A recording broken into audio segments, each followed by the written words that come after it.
Welcome back to On the Line. It's February 20th. I'm Corey Mull here with Olivia Ekbenet and Ashley Tishins here in the studio.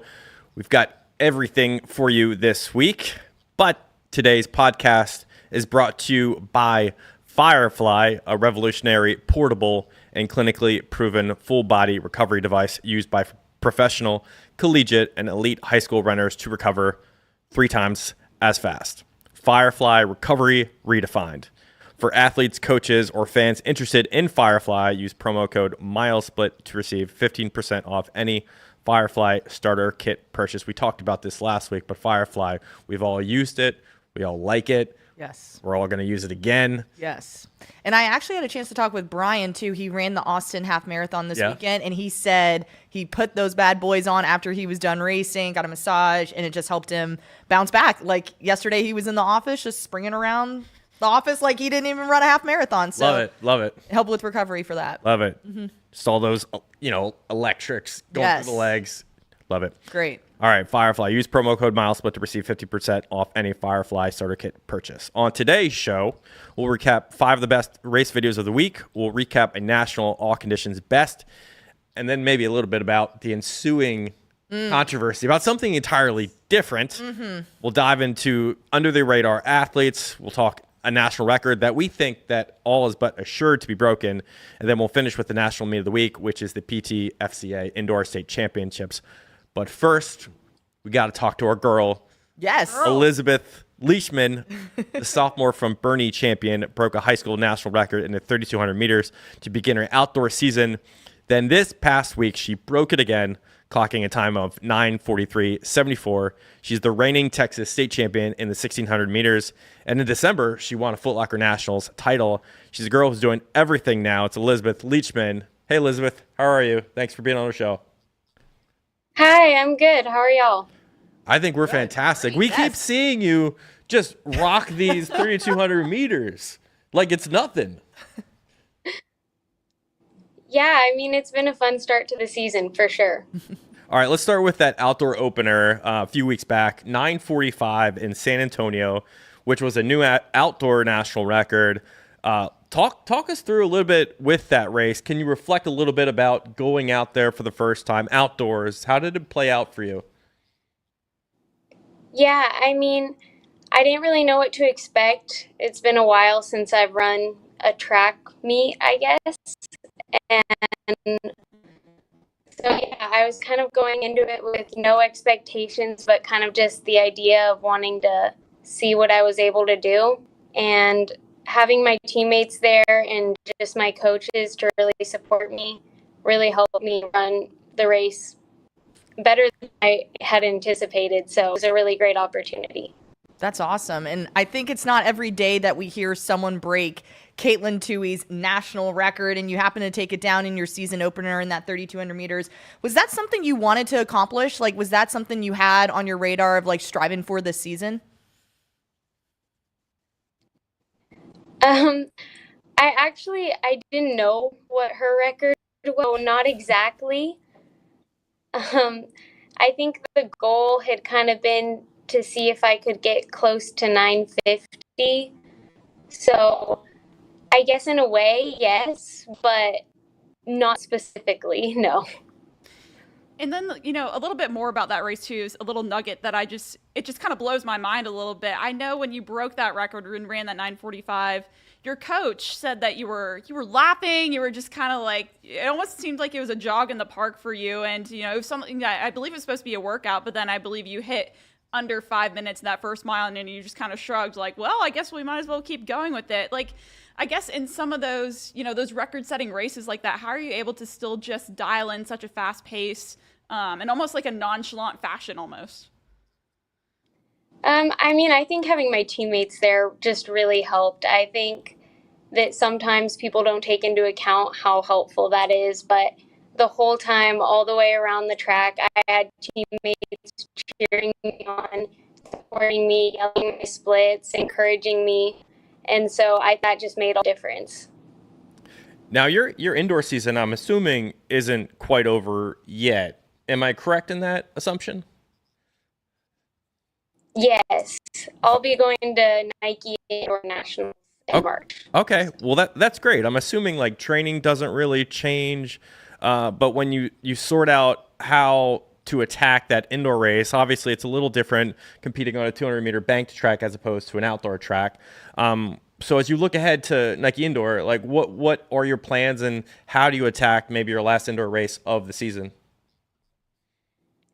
I think really just trying to work with what the field has to offer. I know that there's a lot of girls that race different ways, and so I think I kind of just want to be able to be flexible and to really learn to race no matter how it goes out instead of being set in a specific plan. So I think right now that's kind of the mindset I have going into it. Any big differences for you that you've noticed running on 200-meter bank tracks as opposed to outdoors? I think it's more fun because you have that little checkpoint more often. So it's like whenever you get to see that split and feel like you've done a lap, I feel like it's encouragement to keep going. So. Elizabeth, we have just seen you blossom into such a mature individual over the last year. What would you say motivates you to get out there and compete? Yeah, I think really my support system is key for that. My teammates are just incredible, and I have great coaches who've helped me along the way. And just my parents and their support throughout this has really helped me to stay motivated, and I think that they always put priority on me making sure I'm still enjoying it. And so because of that, I'm able to get out there and go do what I need to do. Now, maybe I feel like maybe some people are surprised to see Elizabeth Leachman taking down Caitlin Tuohy's record a whole bunch of times, running all these fast times. But I know all three of us here, we're not surprised to see that. And I feel like a lot of that has to do with we saw you during the cross-country season run and just an insane workout. You ran the Michigan, which if anyone knows what the Michigan is, that's a pretty grueling workout. And it was just the way that you were able to dial in for that workout was, to me, super impressive. I guess maybe my question is, like, what is that one workout that you love the most that you think has been the biggest key to your improvement on the track and the cross-country course? Yeah, good question. I'm a big fan of threshold miles. I think those are a great workout, and they help you kind of get the speed you need without having to go too fast. So for me, I really like that one. And then we don't do it often, but the Michigan is huge because just having the team there and doing it all together, it's a big thing for us. So it's really great. I'm curious, what races are you running at indoor for Nike? Have you planned that out yet? Yes. The plan is for me to run the and the 5K. Oh, we got a 5K. Let's 5K. go, Elizabeth. Excited. Drop the emojis. Oh, I'm popcorn emoji, fire emoji. Hey, yes. no pressure. I'm excited though. Yeah, that's okay. awesome. Moving on, different question. So we noticed I don't think you're on social media. I like that a lot. There's probably a lot of good reasons for that, but can you explain maybe why you're not on social media and what that means to you? Yeah, I think a lot of it is just trying to stay away from the hype, and then also just for the privacy of my family and my teammates. I don't know who wants what out there, and just not having social media in general eliminates that issue. So yeah, I think wholeheartedly there's a lot of great reasons to stay off of it. There's parts of social media that really lend to the worst things about what we see, and obviously there's some positivity to it as well. People get to see who you are and what kind of person you are, but there's ups and downs to it. So I definitely understand that. Now, I know you also swim, right? You're a swimmer? I do. I'm not very good. All right, what's your best event? I guess the 500 free, longest one. Okay. Oh, fair enough. Makes sense. What would you rather pick? A hard day in the pool or a hard day on the roads? Oh, definitely a hard day on the roads. The pool is rough. I don't know how they do it, but Yeah, there was no hesitation there with that response. I don't blame you on that one. So kind of on that same playing field as what Corey's talking about with swimming, you and Parker Valby have been two athletes that have expressed that like cross training has just been a huge part of just training for you on the daily. What does a typical cross training week look like for Elizabeth Leachman? It just depends on the week, I guess, and how much I'm running. But usually I'll try to run only 3 to 4 days a week. And then on the other days, I'll cross train either in the pool or on the elliptical or the arc trainer.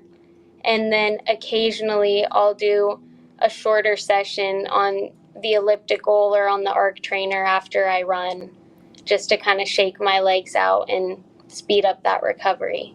I feel like the arc trainer is the key here. So I've noticed at the gym, no one ever is on the arc trainer. They don't know. They don't. Yeah. To know that that's like the key to success, it seems. Right, but like everyone's always on the elliptical. They're not on the arc trainer. I think that that's a secret that only y'all know. So I think that's great. Yeah. Okay, so Elizabeth, I feel like this 2024 season, you've been really just out there, putting yourself out there and challenging yourself. You ran a gutsy race at NXN, and then we also saw you at Millrose compete in the mile. What has been the biggest lesson for you that you took away from both of those races? I think the biggest thing has just been learning that flexibility is so important, that not every race is going to go out the same way, and also that not every race it's the best. The same plan is not the best for every race. So I just need to be more flexible with the way that I'm running these races and learn to have a variety of ways that I can race well instead of being set in one specific kind of mindset and plan. I love that. Now, I know you already kind of touched a little bit on your goals for Nike Indoor Nationals, but as we've already mentioned, you have been running outdoors, and outdoors, the season's not far around the corner. Like, I feel like, I guess, what will be your main focus, do you think, when it comes to outdoor season officially? I guess my main focus will just be trying to go to state in as many of my 3 events as I can. I didn't get to go in the 3200 last year, and I didn't run the 800 last year. So to make it in 2 or 3 of those events would be really special to me.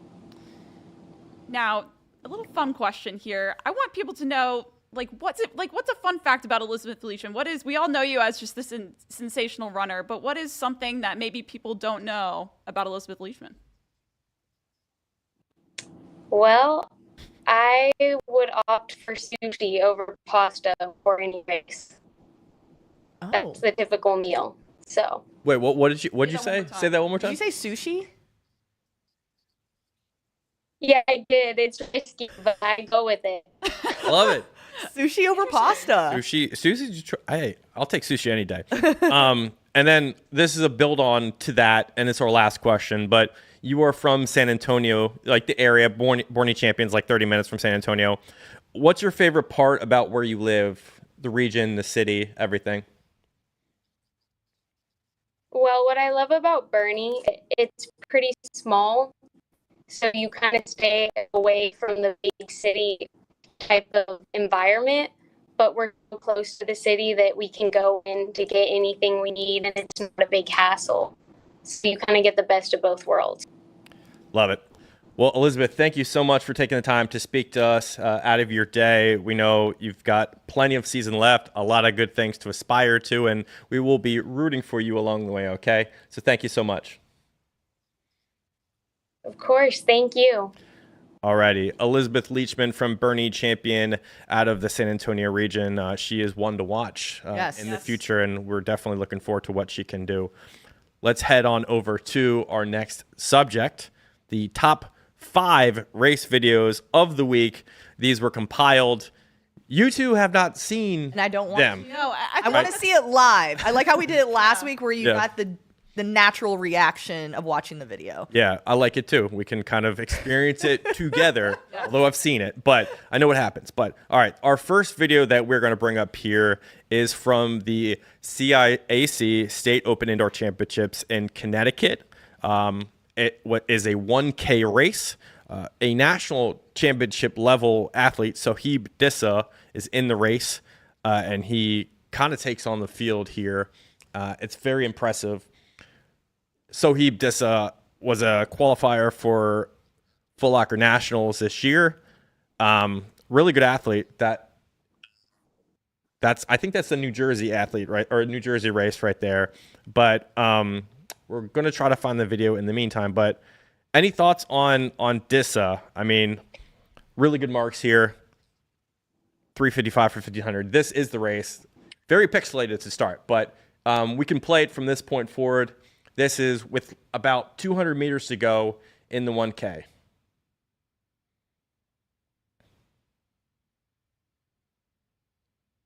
And we got Dissa of Newton, Connecticut. Looking strong already.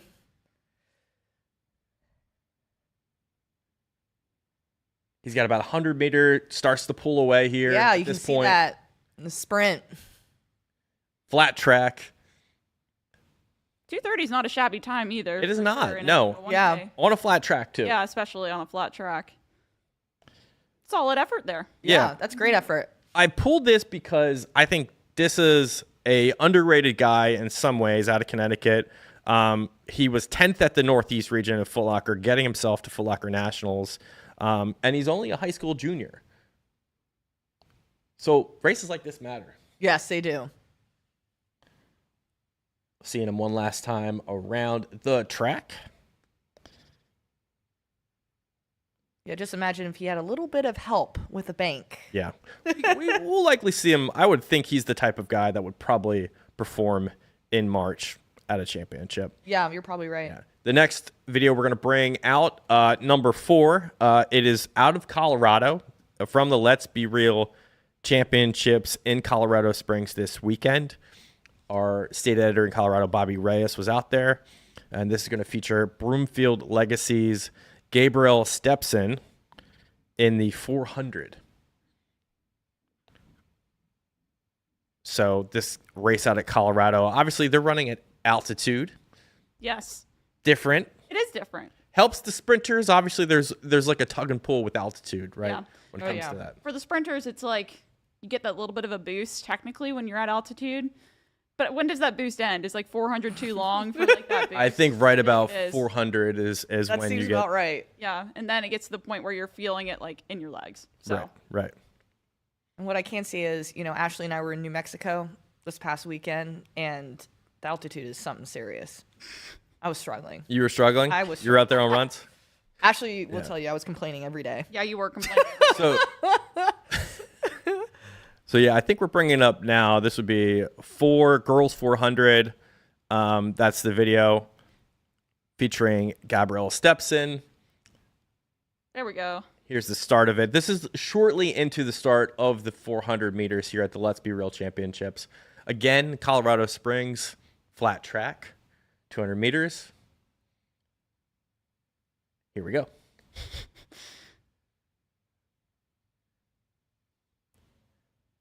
All seems like they're wearing the same thing. Yeah, it does. Gosh, 400 meters on a flat Yeah, track. 3 lanes wide though. Yeah. Yes, 3 lanes That's wide. interesting. Not sure what's going on there. Yeah. Oh, now man. we're seeing some movement. Oh. Maybe? Oh, inside. Oh, Look at the inside inside. move. Look at the inside. I just talked about this last week. Do not give up the inside. Isn't that your number one rule? That's the number 1 rule in track and field. Can't give it up. Did she come back? No, she has that. She has that. Oh, wait. I mean, if she didn't give up the inside, Yeah. yeah. She definitely would have won, probably. The runner-up, I think, gives it up, and I think she loses the race as a result. But, it's all lessons. High school, you're supposed to lose every now and again to feel what it means to lose. So, good stuff from Gabrielle Stepson. She ran 58.82 there at Let's Be Real. That is a season best for her. And if you want to see more content from the Let's Be Real Championships, go to Colorado MileSplit, and there's all that stuff there. Third video we're going to bring up today is from the NJSIAA 1600 meter final. It's titled Zawatsky. It features our girl Emma Zawatsky from Freehold Township, and she's going at it in the 1600 meters where she's trying to defend her title here at the group championships. familiar face here with Emma Zawatsky. Line. Scordato to the outside of Abbott. The rematch from sectionals. Zawatsky trying to defend her Group 4 state title. And this Scordato got the win race 2 weeks ago. She's not leading the whole way Zawatsky around. hold her Obviously off. made the final move here with 200 meters to go to make sure she gave herself ample time to make that kick. So she's trying to hold off here. The girl who was most on her tail the whole season, Scordato. It's definitely a solid one for what was it? 453, 453. 453, 58. So you can definitely go faster than that, but like you said, some tactics involved here just to get the win. Yeah. You know what a fun fact about Freehold Township that I just learned this week? What did you learn? Jersey Shore cast members live in Freehold Township, I think. Really? I'm pretty That's sure. so. I'm pretty sure, yeah. Mike lives there and Jenny, JWoww, I think. Really? I'm almost positive. Yeah. Kat watches the show. We watch it. I'm pretty sure they're in Freehold. So, fun fact about Freehold. I could be wrong. Check me if I'm wrong here. All right, second to last race video here. This is really fun. We're not technically going to hear the race commentators at the end, but it's amazing.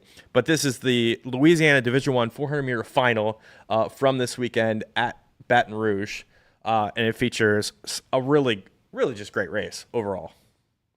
I know this is going to be good because we're watching it from the very beginning, which means lots of stuff is about to happen. Yes. So we got the favorite really is Warren Eastern's German Smith Mata, who's in lane 4 in the gold jersey. But we got a lot of guys chasing. Oh, wow. Out like a bullet. Something like Quincy Wilson right there. I think most coaches will say be aggressive in the first 100 of the race. Because you got to get that pole. You want to be first to the pole. Yeah. On the outside, it looks like he might get Look at my man in 4th right now. Oh, gosh. Keep an eye Round 4? on 4. Oh, gosh. Oh. Inside. Inside? Oh, gosh. Are we about to do it? Wow. Oh, outside. Okay. Oh, look. lots of people moving. Mata's holding him off. Wow. He had won the 60 earlier in the day, and now trying to get the 400 title. Oh, to the line. To the line. Oh, with Buckling. the dive. Not the face plant. Not the face plant, thank Don't you goodness. hate to see that? Last meters, you buckle just slightly. It's a tough race out there. Yeah, it's 400's tough. Hey, whoever said track is not a physical sport, try falling at the line, just barreling toward the finish. Great stuff there. John Curtis's King Taylor won in 49.22. I can finally say King about an athlete. King Taylor, 49.22 here. Jermaine Smith Mata, 49.24 for second place. All right, this is the main attraction. The first race here, the best race that we captured is from NJSIAA non-public A championships. This is the 800 meter run featuring 3 Union Catholic. I was about to say, that's all I see. Athletes. Union Catholic. We got a freshman from Oak Knoll also who's going to appear in the mix here. This is really with a minute left in the 800. This is the 800. 207.83 by Van Riel, also the bubble venue record as well. That's 3 UC girls. Hollis leading us. I mean, we know how dominant they are in that Yeah. 4x8 in that 800 middle distance jumps out to area the lead midway anyways. through this race. But it looks like they're jogging. I was just about to say that, Ashley. They look In that third spot, that's so controlled right now. Knoll School now falling Definitely to tactical fourth. here. All right, what are our thoughts on Paige Shepard, freshman, UC, absolute stud? Top 4 now separated Yeah, I from feel the like field even can be when she was a middle Bell schooler this last time. year, One seeing lap her to go run, on I the believe at line. AAU and stuff, I think a lot of us figured she'd be a star this year for them. John and RBC And battling for the final I mean, look at her. She's scoring out there running positions. that tactically like a 143 veteran, on it the looks clock. like. Yeah, she Now, does. Hollis, the Duke signee, kind of takes over here with 200 meters to go. Earlier today, winning that event, going for her second gold here. She can hold off her teammates. And you kind of think that it's over at this point, right? Would you say that it feels over? It's not. Oh, look at that. Ooh. Oh, wow. On the turn, too. 3 Union Catholic athletes. Well, then, On the inside. oh, wait, but she went on the inside Yeah, of the see, cones. Wait a She second. did. Oh, wow. Wait a second. Oh, Is that wait. a DQ? Is that a DQ? So in the standing, she did not get DQ'd. What? No. So Really? yeah, she did not get DQ'd in the standing. So Shepard did go on the inside there, but did not get DQ'd. She ended up running 2:15.63 to take the win. Reagan Moore of Oak Knoll, also a freshman, by the way, 2:15.71. Hollis was third in 2:16.42. But that was a crazy race. That was insane. Yes. Yeah, did not expect that to become so eventful at the very end, based on how that race was going. We love to see it, though. So those are state championships from this weekend. It's more of a light week, I think, coming up. So we might not have as many race videos this coming week, but we'll look into it. Next topic is going to be an interesting one, to say the least. Drew Griffith had a pretty wild week. On Saturday, he ran a national 2-mile best at Notre Dame, and he passed Edward Cheserick as the fastest high schooler ever at 2 miles. And then on Sunday, he learned that he may not be running in his indoor state championships due to a rule. Now, that's interesting. Let's take that in 2 parts. Let's talk first about the national indoor best in all conditions, 8:38.67. He was one of 5 guys under 9 minutes, followed by Ryan Pajak, Will Conway, Dylan Nally, and TJ Hansen Olivia. Thoughts here on the national best first? I think you needed to see Ashley and I this weekend. Like I mentioned, we were in New Mexico. We were at the USA Track and Field Indoor Championships. When we found out Drew Griffith was on the track, Ashley had her laptop up, and we're literally watching the splits. And we're just sitting at the computer staring at it. Can I do a sidebar real quick? Yes. You're at the U.S. Indoor Championships. Yes, this was before everything was going on. And so like you're the bringing pole up vault- a high school 2-mile race. Absolutely. Nothing was going on. Nothing was going on. The pole vault, they were just doing intros of the pole vault, and there was another field event. So like the meet was just getting started. So it wasn't like all the big stuff was happening yet. Okay. So we're sitting there and we're watching the splits. I'm like, Ashley, wow, like look at it. And then all of a sudden Drew just like separated himself, and I was like, oh gosh, this is gonna be super, super fast. And just to see his performance, like virtually through the live results, was incredible to see. It just breaks my heart that it was on a 320 meter oversized track at the University of Notre Dame. So therefore, that's why this does not go down as like the official national high school record. I think we also need to make that very clear too. But the fact that Drew and it was a loaded field also. Like he was able to take down a lot of great competitors and lead a lot of people to a lot of personal best too. It was just extraordinary to see what Drew Griffith did that day. Yeah. Legendary race. Yes. Obviously top 5 guys in the U.S., top 5 here, but a lot of them went into the record books too. Right. Ashley. Yeah, like Olivia mentioned, I think it is worth noting, like it's not like he was out there just going for a jog in the park by himself. He took down a lot of really impressive athletes. Ryan Pajak, Will Conway, Dylan Nally, TJ Hansen, Braden Marshall, Riku Suji. So that was definitely a very competitive field that he was able to basically dominate if you're looking at the results. But it also makes me think back to it's just crazy because it's only February. Yeah. That's scary. The other thing too is when I think back to some of the craziest 32 2-mile performances I've seen. I think back to Arcadia last year when you had Simeon, Danny Simmons, Rocky Hansen. Yep. They all ran sub 840 outdoors there at Arcadia, and that's outdoors. Obviously, this is basically almost an outdoor 400-meter track, 320 meters, but it was indoors. It's only February. It does make you think all right, where could this take him next? Maybe? Right. I was going to make that same parallel. I think. Really? Yeah. With the 3,200 meters, I think you look over the course of the track season, April is always a time where we know fast times are going to happen. Right. So for him to do this indoors at this time, you don't expect it at all. Like personally, me going into this, I was like, there's no way. There's no way. The best anyone ran was 8:55. The best we could hope for is 8:50. Yeah. So to see 8:38, it's an oversized track. I think that absolutely puts an asterisk on it. Yeah. For sure, 100%. And it was paced through the first mile from what we understand. And then that pacer dropped. So there's some things about this that make it a little different. But that being said, just to think about 2 back-to-back sub 420s in high school. Only 120 boys have broken 420 this year. Drew Griffith just put 2 back-to-backs in that race. I think that is incredible, and it's just not common. The interesting part about this is that Simplot this weekend are our boy Danny Simmons ran 8:48, which converts down to 8:34 with the altitude. So, It's you know what I mean? See, this Yeah. is what we need. At nationals, I'm going to be super curious to see what people race. Like, I could see this go different ways, right? You could see him maybe try another fast 2 mile. You could see him maybe do the mile. What about that 5K too? And a 5K would be really interesting with him and Danny Simmons. Oh, wow. You know, yeah. Danny Simmons I think ran that so. 5K last year and ran really fast against Tyrone Gorsey. So Personally, I would pick the 2 mile over the 5K because I think the 5K is a lot of distance. People can break down. yeah. I don't think Danny or Drew would break down, but like might become less of a race. You'd have more guys in it toward the end in a 2 mile.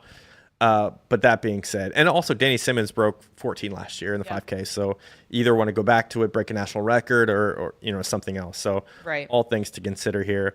Now, the second part of this is the more interesting side of it. He has an awesome display on Saturday. On Sunday, he learns that basically he might not be able to run PTFCA Indoor State Championships because in early February in Boston, he ran a mile that was paced by a professional. Drew ran 4:02. That was PA's top time. His coaches entered the mark at the state championships, and nothing was kind of said of it until the deadline. And they said, this race we're not accepting it because there was a pacer in it. If you see in the meet information, we're not letting any mark that was run with a pacer or collegiates in. So there was an appeal there by the coaches, basically saying, like, you saw it. Why didn't you let us know? Like, obviously, we could have theoretically run another race. So there's a little bit of that. The appeal came. The PTFC thought about it long and hard, ultimately decided on Monday to put him in the race. So what are our thoughts on this situation? Should Drew Griffith have been allowed to race this weekend in the mile? And Ashley, I'll go to you first. You're going to me first. Okay. Yes. I feel like my answer is a very nuanced answer. Personally, here's what the rule reads. I copied down what the rule reads going into this meet. No marks performed in competition against college or post-high school age athletes or outdoor surfaces will be accepted. Mm-hmm. If you're looking at this, New Balance Indoor Grand Prix, you have Jackson Hoey, I believe, who is the pro in there pacing them. Mm-hmm. So technically, there was a pro in there, like someone that wasn't high school age, even though he was a pacer, in that race. So theoretically, like, that mark shouldn't be accepted. And I'm like, rules are rules. Like, that sucks. To me, that rate's pretty cut and dry. He didn't have another mile, like, as you mentioned, he didn't have another mile performance from a meet this season that didn't include a pacer. That was, I believe, the only mile he had run this season. So I guess that's kind of how I look at it. But now I'm like, they decide to let him in. I feel like you have to now change the rule. If you're going to make that exception, you've got to, you've now set a precedent that, oh, this can happen and we can still let you in if you're, I guess, nationally elite or something like that, which that's a whole nother subject, I feel like, in its own right. Now I'm like, I guess just change the rule and this issue doesn't happen again, or just don't accept his mark in general, keep the rule. But it's at this point, it's like you've already set, like I said, set this precedent that you can do that and still get in. So you're kind of acquiescing basically to somebody's strong argument about this, and you're saying, hey, because you're this good, we're gonna sort of look at it. Obviously, there's some issues on both sides of it. It definitely is a nuanced conversation. Olivia, where do you stand on it? I agree with Ashley. After reading the rule, it's black and white to me. If a post high school age athlete is in the race and that starting gun goes off, I don't care if he doesn't finish. I don't care if he took a few steps. He's in the race. And of course he was a pacer. So for me, it's I don't blame Drew Griffith at all. I feel like this is something where coaches need to really pay attention to the rule book. A rule is a rule. I want to bring up something that we saw last year. I'm thinking about Brody Buffington. I know this was something that this was Brody's action. This was an athlete that did it. Brody Buffington got DQ'd twice for celebrating across the finish line at the Indoor State Championships and at the Outdoor State Championships, and he was DQ'd. We saw Antoine Hughes at his state championships, just a small little flinch. That's all it takes. DQ'd in the 55 at the state meet. So for me, I also agree with Ashley. Like, the rule is a rule. However, now I honestly agree. Like, I feel like the state association has to change this rule, because it's like you bent the rules.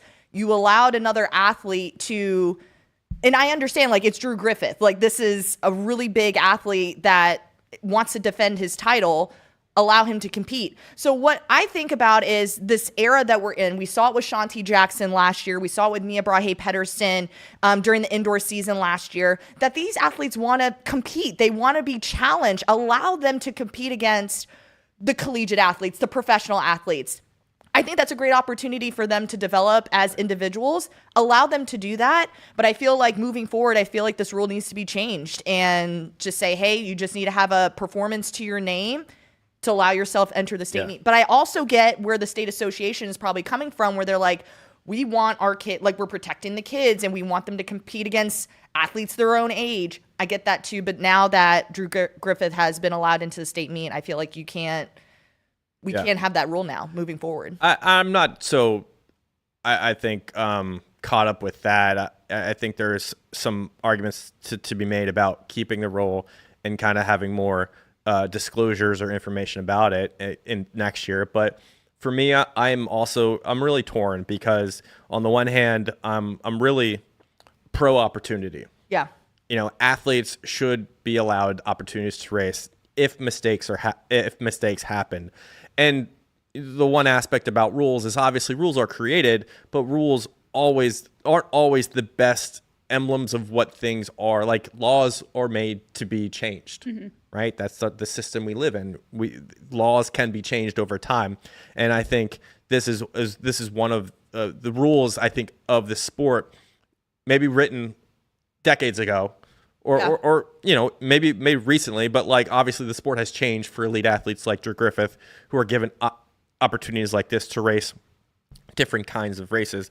That rule was put in place to make the state championships equitable and balanced for every athlete. Yeah. For the athlete in the middle of the country, or in the middle of Pennsylvania, that only races in their local region, who runs a 418 mile, is equal to the guy who travels to Boston, to BU, that races a fast mile, but he's against collegians. So that's not necessarily the same sort of balanced race as the other one, right? It's giving people that don't necessarily have resources equitable stakes against people that might have some.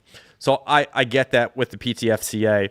And on the Butler side too, rules obviously are meant to be changed. And the opportunity here, I think, presents itself. But, you know, it's a really tough thing, because I think in high school, this is the time of your life where you should be learning hard lessons. If there is a mistake made, right, you kind of have to feel the effects of what some of the things, how they impact you, right? Yeah. Very clearly, I think he should not run the mile based on this rule. And you need to take that hard lesson in. I know you're Drew Griffith, but like, think about the 418 miler who goes to Boston next year and runs against pros, and now he brings that to the table next year and says, hey, you know, Drew Griffith did it, right?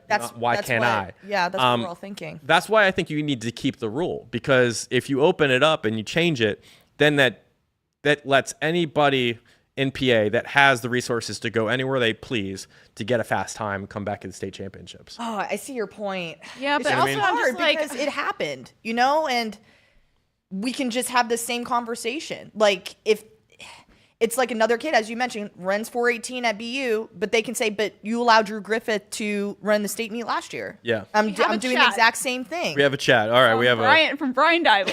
Okay, Dibble, let's go. Dibble, what's up? It wasn't his mistake, though. It was his coach's. Exactly. So Brian. But unfortunately, Drew's the one that is suffering the consequence. Listen, to think that Drew didn't know is abstaining him basically from all liability here. He knew, his coaches knew. I'm not saying he made like a decision solely forcing PTFCA's hand, but they all knew. I mean, they read the rule book. It's not on only his coaches. It's on everybody. Honestly, I would say like his family, his coaches, everybody who puts him into the race should understand what's there. The blame shouldn't go on one person entirely. Like, I understand that, but like when he ran the race, he should have known the rules beforehand.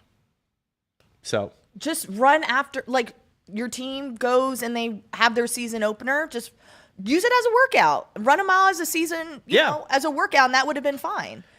But now we're coming down, and I also feel as though, like, it's not the state association's job necessarily to communicate. Exactly. I agree with that as like, well. Hey, it did not. I agree with that. Yeah. It doesn't pass. It's not be like, oh, okay, you have your mile entered. I need to figure out what this race actually means and look deeply into it.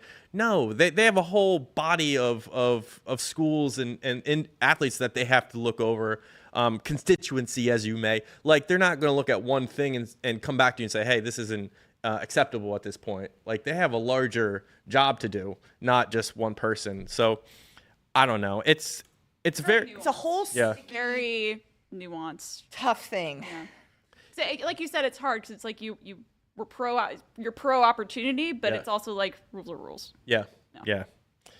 Interesting enough, he's going to race on Sunday at the PTFCA State Indoor Championships, and these are all sort of our opinions. We wish Drew the best in the mile. We're not hating at all. We're just kind of voicing where we stand and how we feel about it. So let's move on and go to athletes who are right now kind of low profile, but amazing in their own rights. The elite athletes that we're not really talking about right now.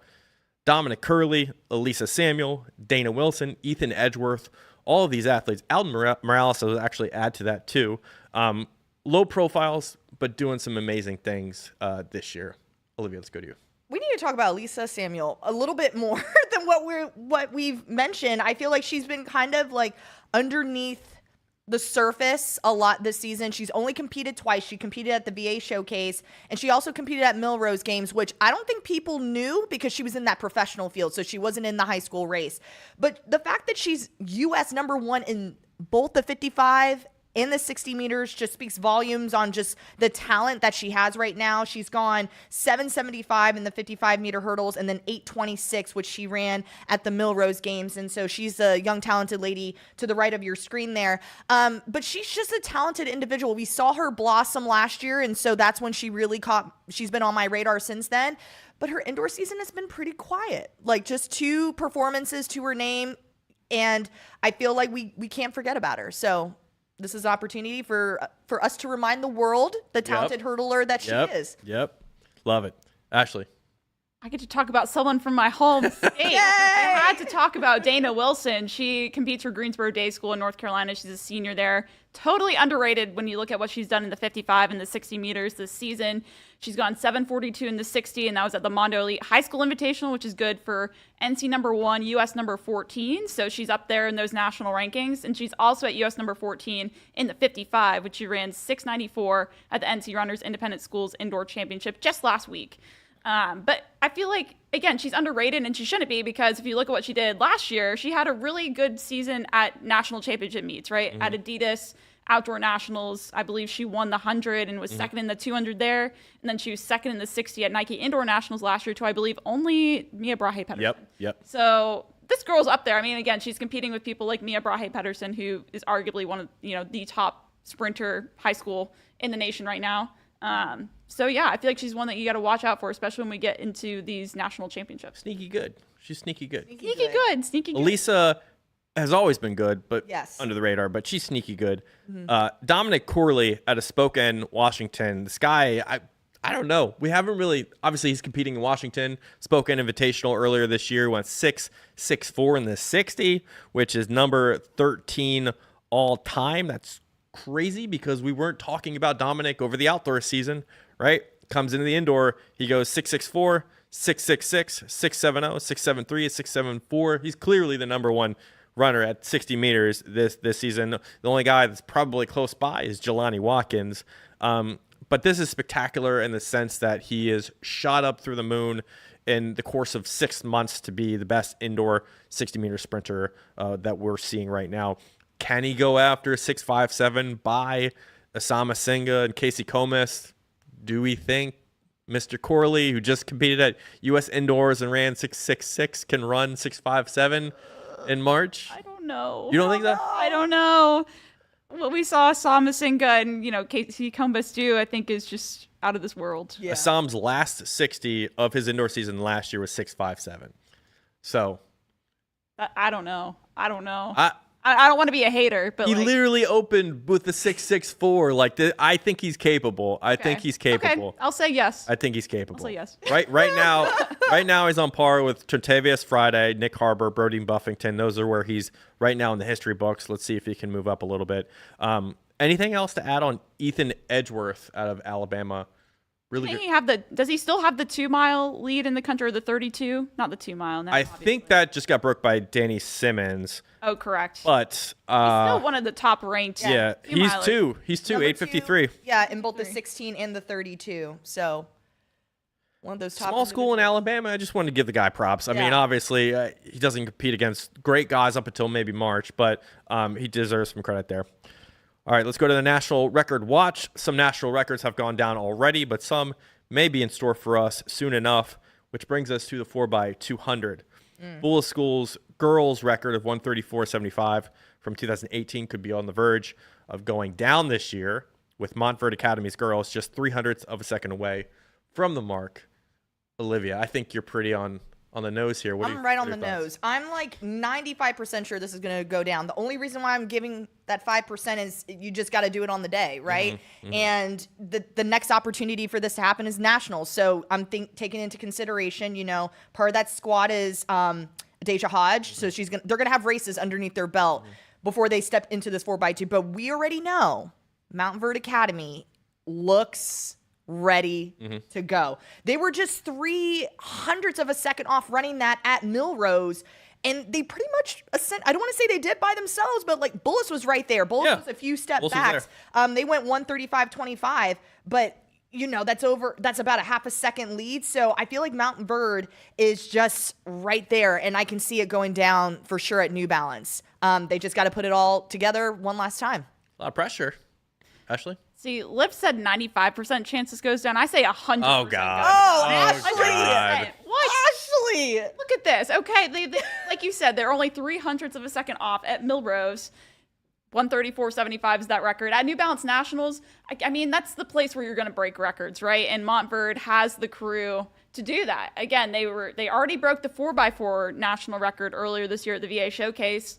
Just add that 4x2 in there. All you got to do, like 0.03 of a second is like a teeny bit cleaner handoff. Like, think about the rounds that they're about to be running at New Balance. They have rounds too. Who cares? Who cares? What? No, you can't say who cares. I think Millrose had one race. That is the fear, I guess, in the rounds, in the prelims that you run into with handoffs. I've seen it before. Like, teams have made mistakes when they were the clear and set favorite to win these races, and they've dropped the baton, or they've had a bad handoff and it's thrown them back in the seating. So, I mean, it can have an effect. Like, think about it, Deja. She's gonna be in the 60 and the 2, and now they did that last year. Yeah, but they didn't break a national record in 4x2. Oh, they didn't have Skylar Franklin. They didn't have this whole crew here. Olivia wasn't who she was last year. Yeah. Yes, it's a different crew. Yeah. And then Skylar, she's probably gonna be in that 4. She's going to have rounds of that. I think the team can clearly come into a 4x2 having run other races, right, and still be effective. Like, Agreed. We agree. I'm not saying they're not going to be effective, but that's why I say 95%. But also, like, even if it's not Montverde that does it, I think Bullis School could do it too. I mean, they weren't that far off either. Yeah, so I feel like that's another thing to say too. It's not like we have that's the only team that could break this record. I think Bullis could very well break this as well. So if you have those two battling it out, like, competition also fuels fast performances. Well, cross fingers, I think, from all of us that everything runs smoothly. They get into the finals. Yes. Bullis, Archbishop Carroll, Union Catholic, they all get into the finals as well because all 4 of those teams ran times at Millrose that put them in the top 50 all time in the 4x2. That's going to be a great assembled field if we can get that at the national championships. Now, the stakes, the pressure, all of that kind of builds, though, and you just sort of cross your fingers and you hope that everything goes smoothly, because if that is the case, then Montverde sets a new national record. And maybe even another team goes past the former national record, right? Yeah. Isn't that how that normally goes? I feel like that's how it goes. I'm all for it. Yes. But I don't know. We'll get the team that has it going up against the team that wants it. No better storyline there. Final segments here from the PTFCA Indoor State Championships. They arrive on our calendar on Sunday at Penn State University, and they'll showcase the best that the Keystone State has to offer. Let's dive into the athletes and teams to watch this weekend, keeping in mind we already had a long discussion on Drew Griffith. Ashley, let's go to you first. Who do you have for athletes? For me, for my athlete, I'm excited to watch. I'm excited to see Allie DeLisi of Penn Charter. She's a junior there. I'm excited to see what she can do in this 800. She's currently U.S. number 2 in this event. She's gone 2:09.38. Just ran that at the Ocean Breeze Invite in early February. She's got some speed to her. You know, she's gone 57 this season in the 4, but she's also gone 4:53 for 1600. So I feel like that 800 right there is probably her sweet spot. She won this race last year in 2:11.84, so I expect her to potentially go faster here. And if you're looking at the 800 on the girls' side, in Pennsylvania specifically this year, it's been super competitive. If you look at the top 3 times in the U.S. this season, they're all owned by Pennsylvania athletes. So I think we could see something really special there. I like it. Yes. Olivia. Thank you. All right, the guy that's on your screen right now is Jaden Horton-Mims, and this kid blasted to the season this year.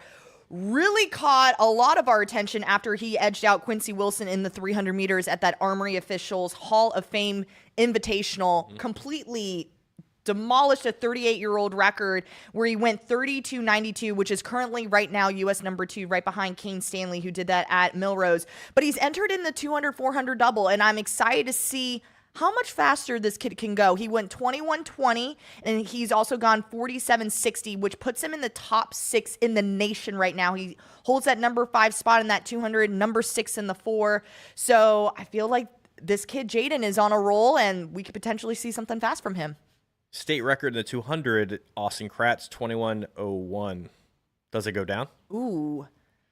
I don't know about that. Can I give a percentage? I'll say Do it. Yeah. say like 35%. 35%. Okay. I could see it. Yeah, I could definitely see it. I think he's capable of really putting that down. Yeah. I agree. Pennsylvania. I'm from Hershey. It's my home state. Right now, great amount of high school stars in the Keystone State. Horton-Mims, as you mentioned, Griffith, Silstick, Logan St. John Kletter, Avery Lewis, Veronica Vaca, Ryan Pajak, Jordan Sowell, and primetime PA track stars right now. I've always felt, though, that Avery Lewis is the girl that could leave her career as the best ever on the girl side. She already has a couple indoor records in the 60 in the long jump, outdoor in the long jump. I think she has the capability of going forth towards getting state records in the 200 indoors and maybe the 200 outdoors. I think she's that good. I've always believed in her. I know there's been a little bit of like with you. Is she the girl? I've always believed it. Okay. Yes. I don't know. Girl. All right. She's I'm the just girl. saying. I'm just saying. She She's up is there. an absolute beast, and I think she has a capability now of going after that 200 meter mark. She has to run faster than 23.51. That would beat from PA. Sorry, I'm bringing it up right now.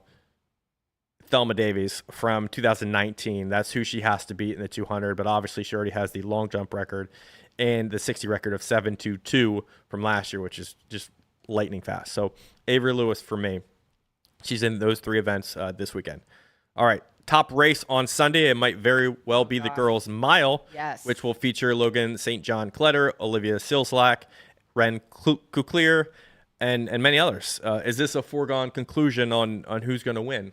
Olivia. I feel like the biggest question for me is how many girls are going to go under 450? 450? I was going to say 2? 5. Yeah, maybe. 455, really? Yeah, that's fast, Olivia. Yeah. I mean, for the field, I think only 2 girls are under 450. Well, that's what I'm saying, but I feel like they're going to push this a little bit. It's a state championship.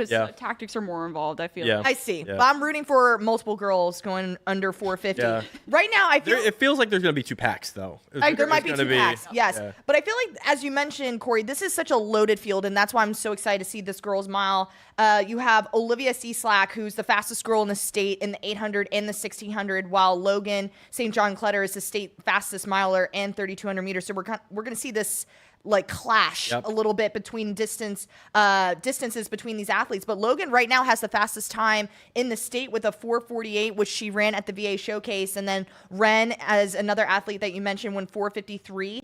You have Bailey Espinoza, who's also ranked in the top 10 in Pennsylvania right now with the 456, and then Robin Kolser with the 459. Olivia goes in with the best of 505, which she ran at the Millrose Games. So I feel like this is an opportunity for a lot of these athletes to come and, obviously they're going for those state championship titles and going for personal best too. So I feel like this is going to be great. It's going to be an exciting race for sure. Do you think this comes down to St. John Clutter and Seal Slack? Yeah, I think that's going to be that race. And again, if anyone could go under 450, it's those two. And like you said, I think there's going to be some separate packs there, maybe them and maybe Ren in that pack as well up at the front. But it's interesting to me because you have Logan St. John Clutter, who I believe is the defending champion. She won this race last year in 453. And then you have C Slack, who, again, she's, I believe, the nation's top 800-meter runner right now at 209. But she's not going to be racing in her primary event. I didn't see her on the entry list for the 800, so she's going to be going all out for this mile. So I feel like that changes things a little bit in terms of how we view C-Slot going into this race. I don't know. It's going to be a toss-up, I think, between those two. Maybe I lean St. John Clutter just because of her experience. And, I believe she won the mile at VA Showcase, and she looked really impressive there. So I think that's, something to consider. I think it's interesting. Both of these girls had really great moments in their respective distances. 448, as you mentioned, the mile for St. John Clutter, 446 and 1600 meter for Suslek, but they also had their failures too. Clutter ran 455 at Grand Prix, which wasn't her best race, and then Suslek, as you mentioned, 505 at Millrose, which put her in last. So each of them are coming into this knowing that, like, I understand like how I get to my best form, but also if everything doesn't go right, obviously things can change. And you understand sort of what that loss means in the wider context of your season. So I think that ultimately will teach them how to race this race. I think it will be strategic. I think, I don't think you want to put all your cards on the table in the first, 2-3 laps. I think they are going to surge toward the end. I think this is going to be a wild last, maybe 400 meters for both of them. But they have both of them have the speed. Does it come down to 800 meter speed though? I don't know. It could. Maybe. What does St. John Clutter have to do to win this race against an 800 meter runner who's run 209, right? Yeah, it's interesting because if it does play tactical, then if you're Logan St. John Clutter, you can't push it at 400. You got to push it at 800 probably, or maybe 600 to go. Yeah. You can't let it come down to the last 400 because I think that's where C-Slack could probably be more dangerous in terms of her speed and her kick. So maybe if you're St. John Clutter, you try to make it a pretty honest race. I don't think that's what's going to happen. Yeah. But maybe that's what you do if you're her and you're trying to win this race. Personally, I think you hold until the final 100 meters. Huh. Really? Okay. Yeah. Because you've seen that before happen with athletes like Leachman who try to like kind of push it out. Obviously, she wants to make sure that Humphreys can't kick on her. Right. But then ultimately, like once Humphrey stays on you and then she kind of takes you, it's a different race at that point. So I think St. John Clutter could stick on Seal Slack. I don't think C Slack's going to sort of surge on her. They're both going to play each other. So I think if you wait till who's the person making the last move is what I'm saying. I think you wait until the very last moment to make that move and you just stick on each other up until that moment. Because if you make a move too early and you don't time it right, you don't have the race. You know what I mean? Yeah. However, I am watching this race of Logan St. John Clutter behind us, and if you look at who's in second there, that's Charlotte Bell. I mean, she's like a 207 800 runner, I think, outdoors. So like maybe you do make the move earlier. I don't know. All right. Ashley's pro move early. I'm pro move late. I feel like if you're Logan St. John Clutter, I feel like you have to be pro move early. And my reason being is like C-Slack has foot speed. That's the thing. Like you're a 2 like St. John Clutter right now. That's why I'm saying stick on C-Slack. Wait for her to surge. You surge when she goes. You don't make that move before she does. I think I want to add a little bit of separation. All right. If you want to lose the race, Olivia, you can add a little bit of separation. That's all I'm saying. I don't know because once C-Slack takes off, I don't know if I can hold on. Like remember when I'm just imagining Jonathan Sims when we went to film that workout Wednesday. I had to be in front of the kid. Yeah. His homie is sprinting. Okay. I can't make my move late after Jonathan Sims because he's going to be gone. Okay, well, he runs the 400. I know, but That's a completely different situation. that's how you're talking to a sprinter here, so it's like that's where my brain goes. I feel like I have to kick. We'll see what happens. I like both sides of it. I can understand where you're coming from. Personally, I would make it late, but we'll see what happens. This is why you race. This is why you wait for the state championships and you see who wins on the day. So that'll be live on MileSplit on Sunday, and we're gonna have a lot of stuff going down MileSplit.com. A little bit more of a light week, I think, overall. Michigan Indoor State Championships, Pennsylvania State Championships, a couple more. But we'll have content for you on the site as the week goes by. And again, we'll be here next Tuesday for On the Line. Thank you so much for being a fan of this podcast and listening to us. We will see you next Tuesday. Thank you.